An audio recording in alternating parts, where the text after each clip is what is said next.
أعوذ بالله من الشيطان الرجيم. بسم الله الرحمن الرحيم.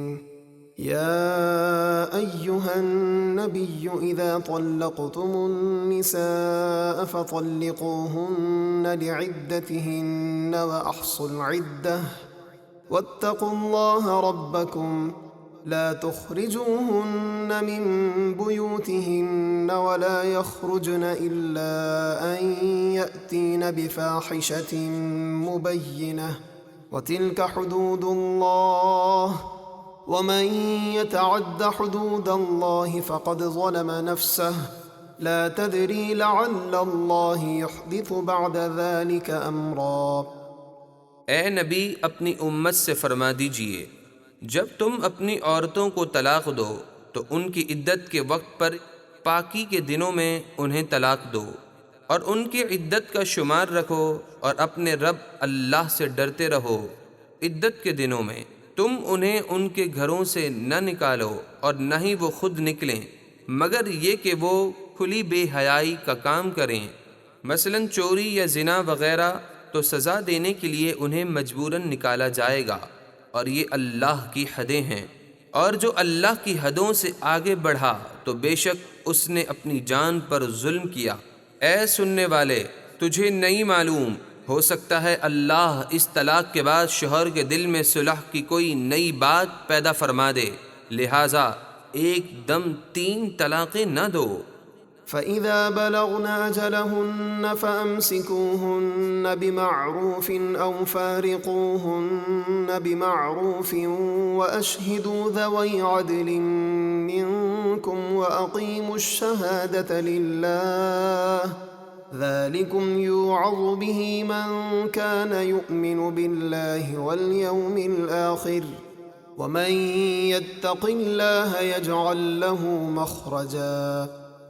پھر جب وہ اپنی عدت کی مقررہ مدت کو پہنچنے لگیں تو انہیں بھلائی کے ساتھ اپنے نکاح میں روک لو، یعنی ان کی عدت ختم ہونے سے پہلے پہلے رجوع کر لو، یا انہیں بھلائی کے ساتھ جدا کر دو اور اپنوں میں سے 2 عادل گواہ بنا لو، اور اللہ کی رضا حاصل کرنے کے لیے گواہی قائم کرو. یہ وہ حکم ہے جس کی نصیحت ہر اس شخص کو کی جاتی ہے جو اللہ اور آخرت کے دن پر ایمان رکھتا ہے، اور جو اللہ سے ڈرے اللہ اس کے لیے نجات کی راہ نکال دے گا. وَيَرْزُقُهُ مِنْ حَيْثُ لَا يَحْتَسِبُ وَمَنْ يَتَوَكَّلْ عَلَى اللَّهِ فَهُوَ حَسْبُهُ إِنَّ اللَّهَ بَالِغُ أَمْرِهِ قَدْ جَعَلَ اللَّهُ لِكُلِّ شَيْءٍ قَدْرًا. اور اسے وہاں سے روزی دے گا جہاں سے اس کا گمان بھی نہ ہو، اور جو اللہ پر بھروسہ کرے تو اللہ اسے کافی ہے. بے شک اللہ اپنا کام پورا کرنے والا ہے، بے شک اللہ نے ہر چیز کا ایک اندازہ مقرر کر رکھا ہے. واللائي يئسن من المحيض من نسائكم إن ارتبتم فعدتهن 3 أشهر واللائي لم يحضن وأولاة الأحمال أجلهن أن يضعن حملهن ومن يتق الله يجعل له من أمره يسرا. اور تمہاری عورتوں میں سے جنہیں بڑھاپے کے سبب حیض کی امید نہ رہی، اگر تمہیں ان کی عدت کے حکم میں کچھ شک ہو تو سنو، ان کی عدت 3 مہینے ہیں، اور ان عورتوں کی عدت بھی 3 مہینے ہیں جنہیں ابھی حیض نہیں آیا، اور حاملہ عورتوں کی عدت ان کا وضع حمل ہے، یعنی اگر کسی عورت کو حمل کی حالت میں طلاق دی گئی تو بچے کی پیدائش تک وہ عدت میں رہے گی. اور جو اللہ سے ڈرے اللہ اس کے کام میں آسانی فرما دے گا. ذلك امر الله انزله اليكم ومن يتق الله يكفر عنه سيئاته ويعظم له اجرا. یہ اللہ کا حکم ہے جو اس نے تمہاری طرف اتارا، اور جو اللہ سے ڈرے اللہ اس کی برائیاں مٹا دے گا اور اسے بڑا ثواب عطا فرمائے گا.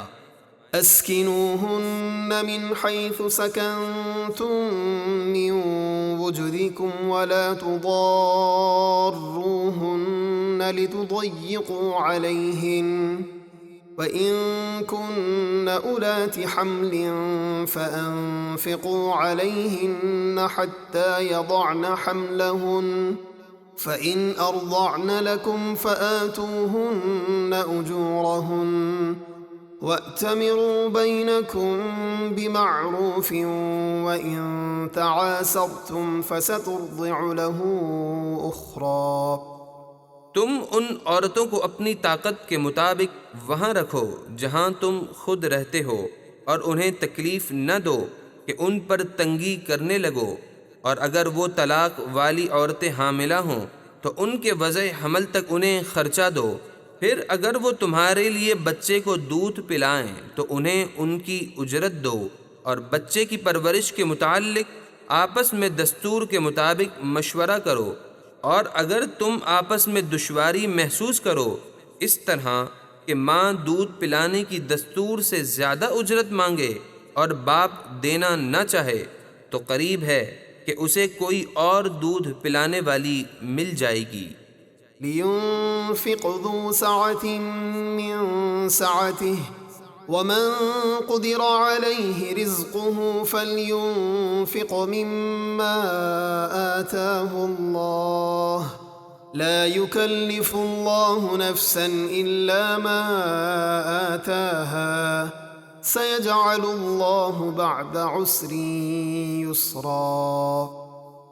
مالی وسعت والا اپنی وسعت کے مطابق خرچ دے، اور جس پر اس کا رزق تنگ کیا گیا تو وہ اسی میں سے خرچہ دے جو اللہ نے اسے دیا۔ اللہ کسی جان پر بوجھ نہیں رکھتا مگر اسی قدر بوجھ ڈالتا ہے جتنا اللہ نے اسے دیا۔ ان قریب اللہ دشواری کے بعد آسانی عطا فرما دے گا۔